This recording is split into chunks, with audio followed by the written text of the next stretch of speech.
Amidst the turmoil of Second World War, a band of daredevils were in process of uncovering elusive German submarine bases rumored to haunt the waters of West Africa.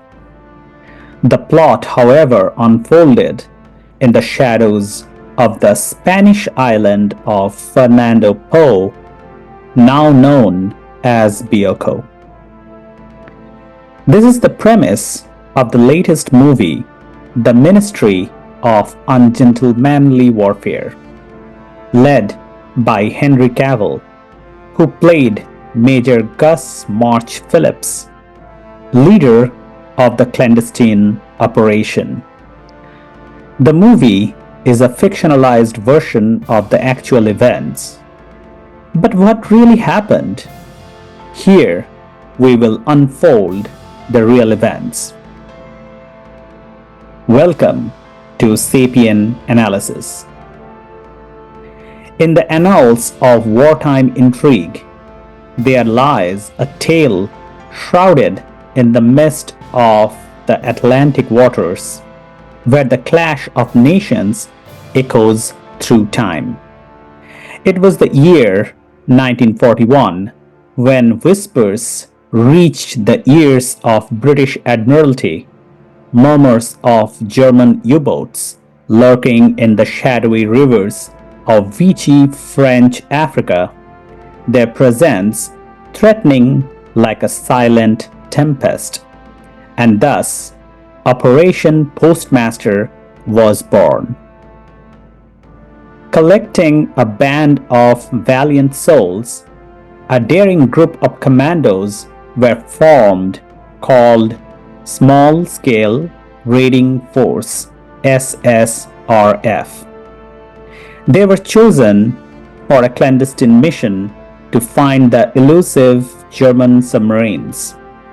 Led by the indomitable Major Gus March-Phillips, they set forth on the vessel Maid of Honor, a sturdy Brixham yacht trawler, sailing from the shores of Poole Harbor on that fateful day of August 9th, 1941. In their quest, they were searching the waters of West Africa. With steely resolve, they navigated the treacherous currents, their eyes scanning the horizon for signs of the enemy lair. But alas, the rivers and deltas yielded no secrets, and the submarines remained elusive shadows beneath the waves. Yet, unbeknownst to the intrepid commandos, another plot unfolded in the shadows of the Spanish island of Fernando Po, now known as Bioko. There, amidst the azure water, three vessels lay in wait: a formidable Italian merchant ship, Duchessa d'Aosta, a stout German tug named Licomba, and enigmatic barge, Bibundi, harboring mysteries untold. As the wheels of fate turned, the Special Operations Executive, which is also called SOE, cast his gaze upon these vessels, their watchful eyes piercing the veil of neutrality. The resourceful commando, Leonard Guise, devised a plan to seize Licomba and cripple Duchessa d'Aosta, whose cargo held heavy ammunitions. But obstacles loomed in the horizon as bureaucratic quagmires threatened to engulf the mission in uncertainty.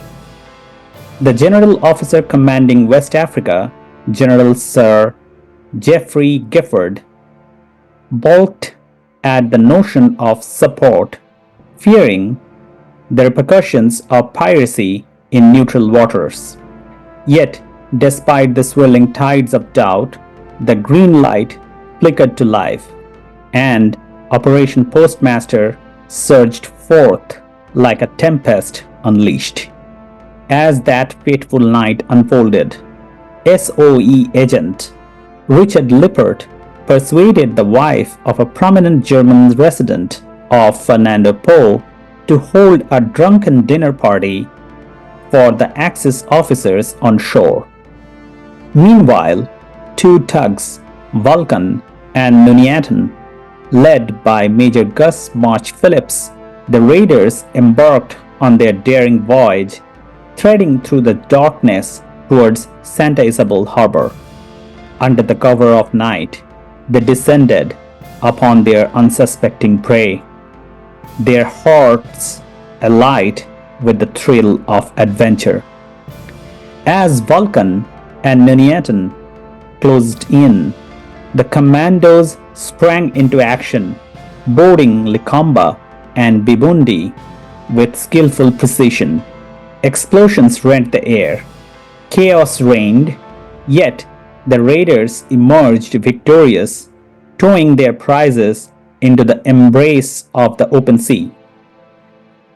But the trials were far from over, as engines faltered and tow ropes strained against the ocean's grasp. Amidst the turmoil, HMS Violet swooped in like a guardian angel, claiming Vulcan as her prize, while Nuneaton, battered but unbowed, sought refuge in the arms of a friendly collier. In the aftermath of the daring raid, whispers of disbelief and fury echoed across the diplomatic halls.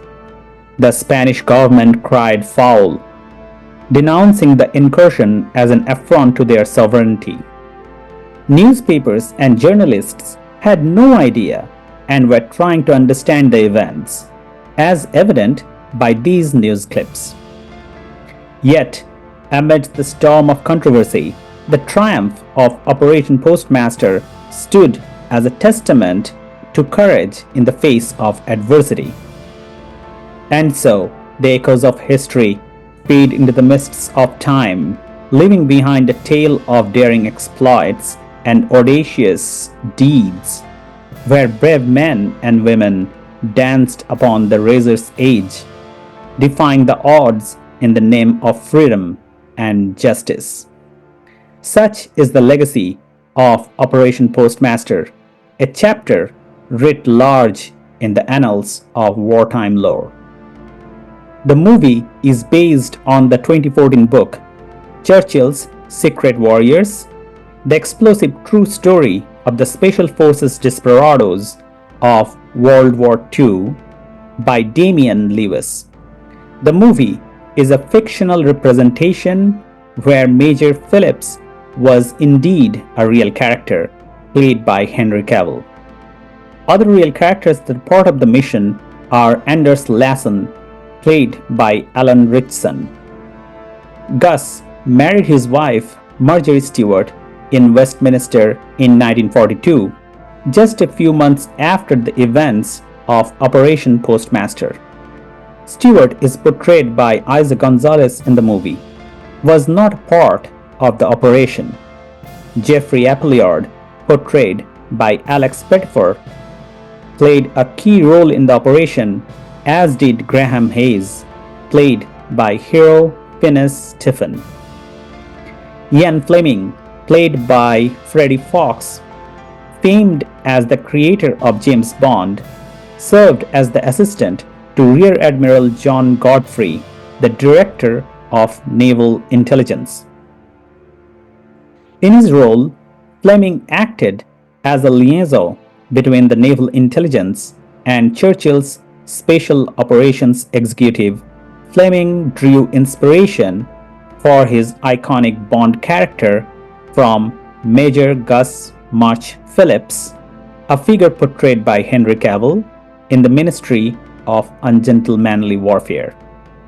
Heroes live on in our stories for generations, glorified more than they were in person. The movie, The Ministry of Ungentlemanly Warfare, is no different. Guy Ritchie's version is going to live on for some time in people's mind as a heroic tale of a clandestine operation that was actually achieved without any bloodshed. The movie was action-packed and well-made, as the movies should be to portray a heroic tale, even if it had to include some theatricals. What do you think of the Operation Postmaster and the movie? Write your comments below. Please like and share these videos and subscribe to the channel. I'll be back with another interesting episode of Sapien Analysis. Till next time.